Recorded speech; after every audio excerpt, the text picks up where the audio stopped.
Hello दोस्तों, एक बार फिर आपका स्वागत है आपके अपने YouTube चैनल अड्डा 24 पे। तो दोस्तों, हम सब पढ़ रहे हैं मॉडर्न हिस्ट्री का उत्तर मुगल काल, जिसमें हमने आपको उत्तर मुगल काल के शासकों, कर्नाटक और जो बंगाल में युद्ध हुए थे, प्लासी बक्सर का, उसकी चर्चा किया है। और हमने आपको सिख धर्म से संबंधित जितने गुरु थे और उनमें क्या इंपॉर्टेंट फैक्ट बन सकते हैं कॉम्पिटिटिव एग्जाम की दृष्टि से, वो हमने आपको सब बता दिए हैं। तो आइए इसी कड़ी में हम आपको मराठा और शिवाजी, जो कि एक बहुत ही महत्वपूर्ण टॉपिक है, उसकी चर्चा करते हैं। और इस टॉपिक में हम आपको जो टोटल बुकें हैं, मतलब कि जो विस्तृत है, उसका ये निचोड़ वनडे एग्जाम की दृष्टि से हो सकता है, जहां से प्रश्न बन सकते हैं, उसकी चर्चा करेंगे। ठीक है दोस्तों, तो आइए शुरू करते हैं। तो दोस्तों, जैसा कि मराठा और शिवाजी का जन्म, मराठा जो ये था, उनके संस्थापक थे शिवाजी, और 1627 से 1680, मतलब 1627 में इनका जन्म हुआ था, 1680 में इनकी मृत्यु हुई थी शिवाजी की। और इनका जो जन्म हुआ था वो शिवनेर के दुर्ग में हुआ था, शिवनेर में हुआ था। और इनके पिताजी का नाम शाहजी और माताजी का नाम जीजाबाई था। और इनके जो संरक्षक थे ये कोणदेव थे। और इनके धार्मिक गुरु जो थे वो रामदास थे। तो इसमें देखिए पूरा इनका वो है कि माताजी कौन थे, पिताजी कौन है और धार्मिक गुरु कौन थे। ठीक है, और संरक्षक कोणदेव, ये जो हो गया। अब हम देखते हैं कि इनकी जो पत्नी थी, इनको तो कई पत्नियां थी, लेकिन इनकी जो पहली पत्नी थी वो राईबाई, उनका नाम था पहली पत्नी। और इनका जो पहला अभियान था वो था बीजापुर के आदिल शाह के विरुद्ध। बीजापुर के जो शासक थे या जो सूबेदार थे, उनके विरुद्ध इनका पहला अभियान था ये शिवाजी का। और 1643 में इन्होंने सिलहट के किले को जीता, पहली बार सिलहट के किलों के जीता। और 1654 में पुरंदर की जो किला था उसको जीता। और उसी कड़ी में इन्होंने 1659 में बीजापुर के सूबेदार जो थे अफजल खान, उनकी हत्या कर दिया। और जैसे ही शिवाजी ने इनकी हत्या कर दी, सूबेदार जो अफजल खान थे, क्योंकि शिवाजी की हाइट लगभग 5 फीट से कम ही थी, और ये सूबेदार जो अफजल खान थे ये 6.5 फीट के लगभग थे। तो इनकी हत्या जब इन्होंने कर दिया, तो ये पूरे आसपास के क्षेत्रों में, पूरे राज्यों में ये चर्चा होने लगी कि ये 4.5 फीट के नीचे के ही व्यक्ति थे, और जो 6.5 फीट के एक हिस्ट पुष्ट इंसान थे, वो शासक थे, उनकी हत्या इन्होंने कर दिया। तो ये इससे शिवाजी का खौफ अन्य राजाओं में बहुत ज्यादा हो गया। उस समय मुगल शासक जो औरंगजेब थे, उनको भी इस चीज का बहुत ही खौफ हो गया।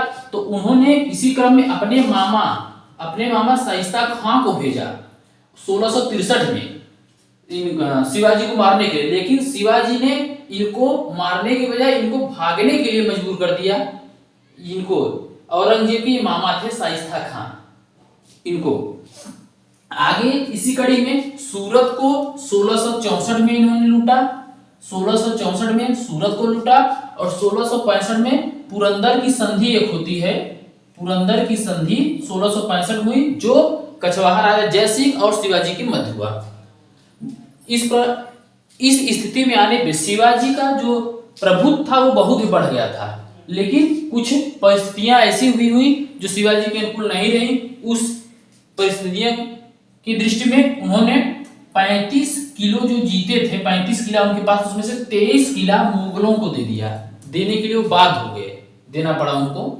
उसी कड़ी में इन्होंने 1670 को सूरत को पुनः लूटा। पहली बार सूरत को कब लूटा था इन्होंने? पहली बार 1664 को लूटा था, और दूसरी बार 1670 को सूरत को इन्होंने पुनः लूटा। और इसी कड़ी में इन्होंने पुनः अपना राज्याभिषेक करवाया। राज्याभिषेक जब करवाया तो 1664 में शिवाजी ने अपना पुनः राज्याभिषेक करवाया। उस समय जब राज्याभिषेक हुआ तो इनके राज्याभिषेक में वाराणसी के एक प्रकांड पंडित थे जो बहुत ही विद्वान थे, गंगा भट्ट, इन्होंने इनका राज्याभिषेक करवाया था। तो ये भी बहुत बार पूछा गया है कि कौन से पंडित के द्वारा इनका वो राज्याभिषेक हुआ था? तो गंगा भट्ट, जो कि वाराणसी के विद्वान थे। और राज्याभिषेक कब दोबारा हुआ? इनका हुआ था 1674 में इनका हुआ था। और सूरत को दोबारा कब लूटा? 1670 में इन्होंने लूटा। और अंतिम इनका शिवाजी का अभियान था वो कर्नाटक के जीजी किला पे था।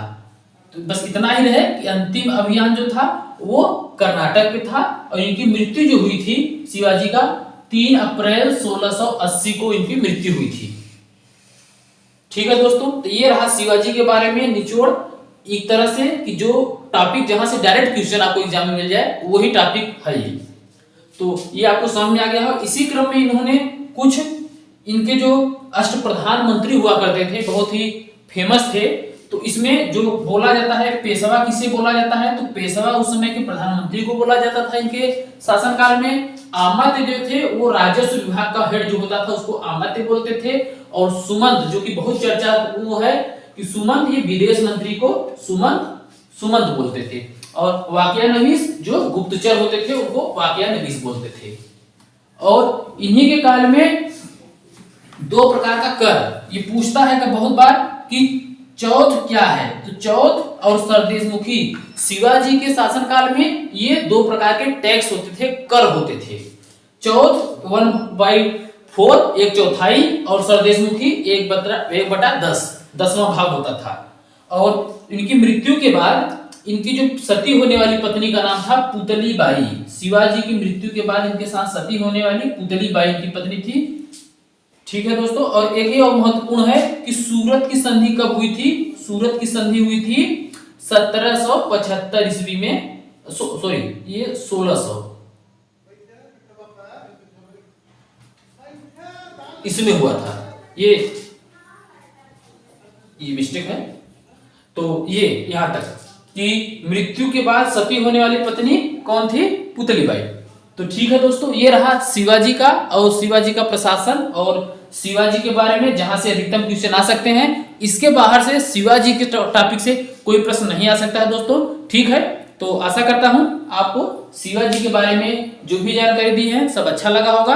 अगर ये हमारे द्वारा जो पढ़ाया गया इससे आपको अच्छा लगे तो मेरे चैनल को सब्सक्राइब, लाइक, शेयर जरूर करें। ठीक है दोस्तों, धन्यवाद।